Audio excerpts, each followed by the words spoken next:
मध्य प्रदेश तक है। मध्य प्रदेश के करोड़ों लोगों की भरोसेमंद आवाज। मध्य प्रदेश तक न्यूज, खबर तो दिखेगी, अंजाम चाहे जो हो।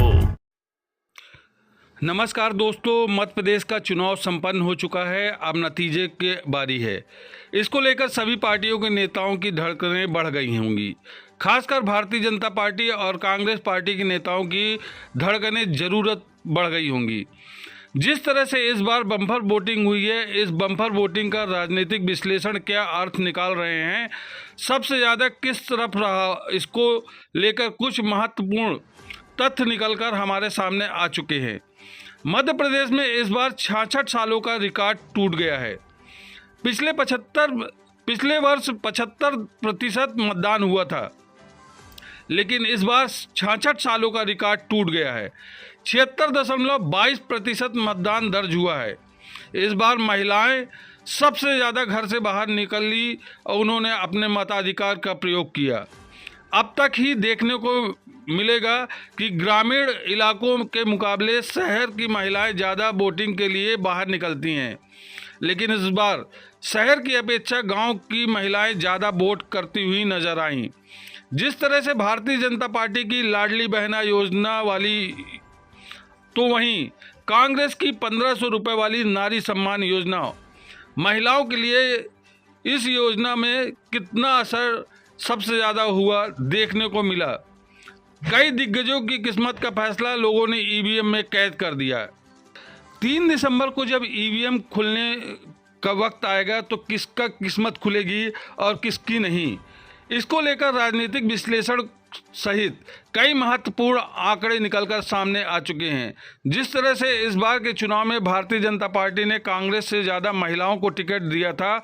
जब कांग्रेस ने 6 सीटों पर महिलाओं को टिकट दिया था, भारतीय जनता पार्टी ने 22 सीटों पर महिलाओं को उतारा था। इस बार मध्य प्रदेश का क्या ट्रेंड बन रहा है, किसकी पार्टी में पाले में गेंद जाएगी। चुनाव में कई सीटों पर बहुत ही कम मार्जिन से जीत हार का फैसला हुआ था। लगभग 90 सीटों पर क्लोज फाइटिंग हुई थी। 5000 से लेकर 1000 के वोटों के आंकड़ों से इन सीटों पर जीत हार का फैसला हुआ था। पिछले 15 सालों का रिकॉर्ड पिछले चुनाव में तोड़ा था। चंबल, निवाड़, महाकौशल को छोड़कर सभी जगह पर भारतीय जनता पार्टी को कांग्रेस ने परास्त किया था। लेकिन इस बार जिस तरह से बड़े बड़े जनसभाओं में दोनों ही पार्टियों ने अपने अपने दिग्गजों को मैदान में उतारा था और उससे बम्पर वोटिंग से पहले ही दोनों ही पार्टियों ने अपने अपने जीत के दावे करती हुई दिखाई दी।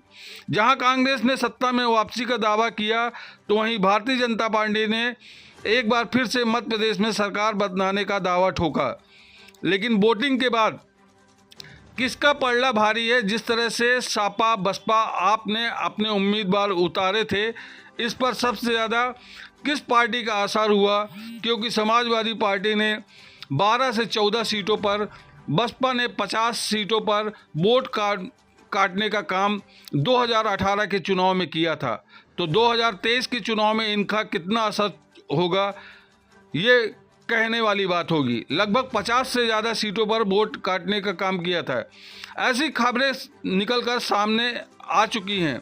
विधानसभा सीटों पे भारतीय जनता पार्टी को लगभग 110 से 112 सीटें मिल सकती हैं, यानी कि जो बहुमत के आंकड़ा 116 सीटों का है उससे कहीं पीछे। बीजेपी इन आंकड़ों के मुताबिक 110 से 112 सीटें ही पा सकती है, तो वहीं कांग्रेस 114 से 116 सीटें पा सकती है। यानी कि सट्टा बाजार के मुताबिक कांग्रेस बहुमत के आंकड़े के समीप जा सकती है। तो वहीं दूसरा आंकड़ा जो निकलकर सामने आया है, बता दें ये क्षेत्रवार है। पहला क्षेत्र है चंबल क्षेत्र, जिसमें चंबल क्षेत्र में कुल 34 सीटें हैं, जिसमें 34 सीटों में 24 सीटें कांग्रेस को मिलती हुई दिखाई दे रही हैं, तो वहीं भाजपा को 10 सीटें मिलती हुई दिखाई दे रही हैं। तो वहीं अन्य के खाते में 0 सीटें बताई जा रही हैं। वहीं महाकौशल की बात करें तो महाकौशल क्षेत्र में 47 सीटें आती हैं और इन 47 सीटों पर 28 सीटों पर कांग्रेस काबिज होती हुई दिखाई दे रही है, तो भाजपा 17 सीटों पर अपना कब्जा जमाती हुई दिखाई दे रही है। तो अन्य के खातों में 2 सीटें जाती हुई दिखाई दे रही हैं। तो ये था महाकौशल का एरिया, जो कि कमलनाथ का क्षेत्र भी कहलाता है।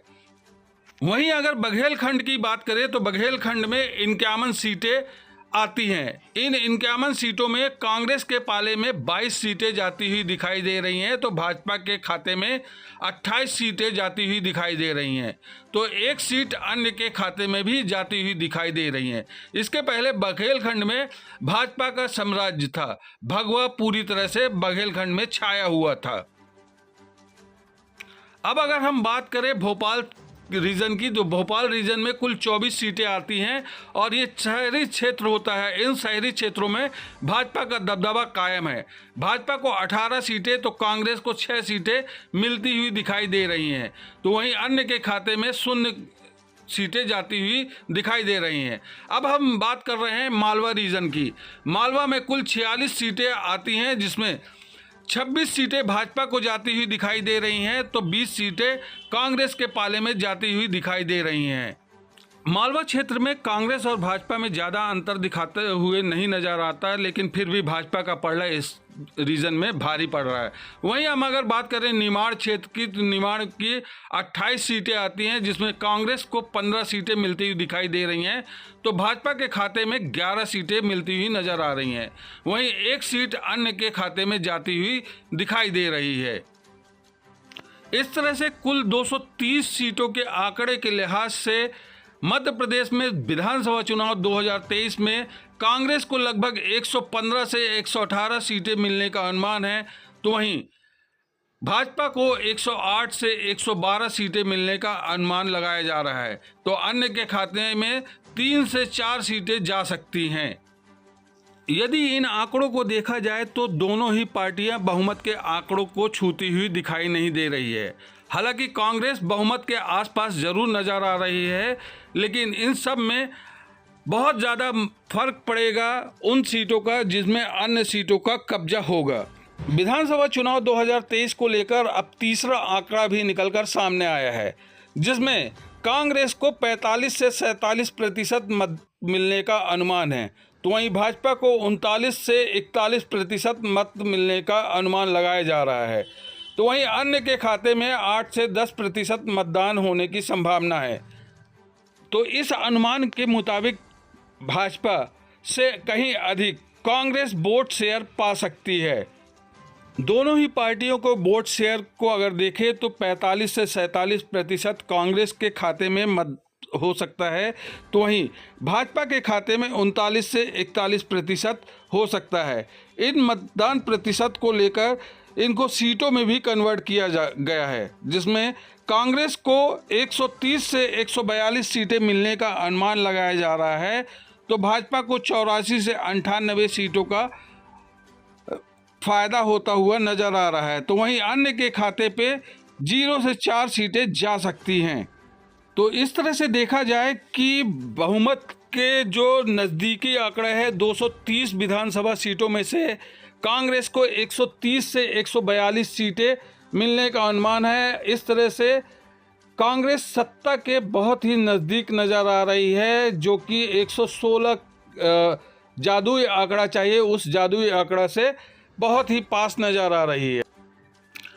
हमने आपके सामने आंकड़े रखे। अब इन तीनों आंकड़ों में से कौन सही होता है और कौन गलत होता है, या फिर इससे हटकर नतीजे सामने आते हैं, ये तो देखने वाली बात होगी, क्योंकि वोटिंग परसेंटेज में 66 सालों का रिकॉर्ड टूटा है।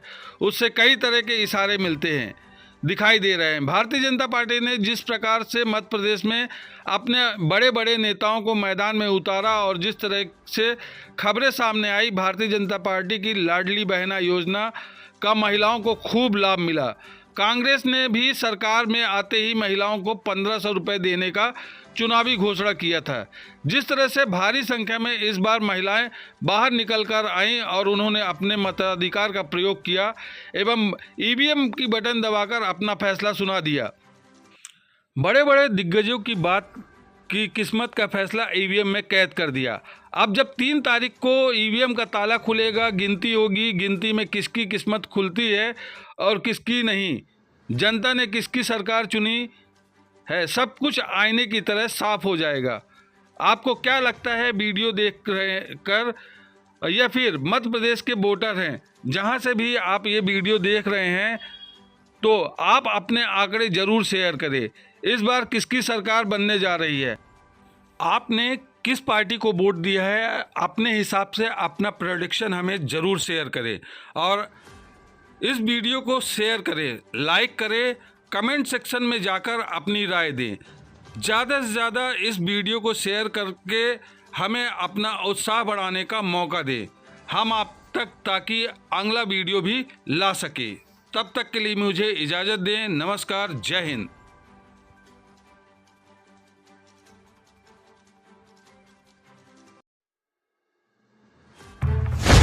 न बेमतलब के मुद्दे, न बेमतलब की बहस, खबर सिटी से लेकर गांव तक की, संसद से लेकर सड़क तक की, मध्य प्रदेश तक है। मध्य प्रदेश के करोड़ों लोगों की भरोसेमंद आवाज, मध्य प्रदेश तक न्यूज। खबर तो दिखेगी, अंजाम चाहे जो हो।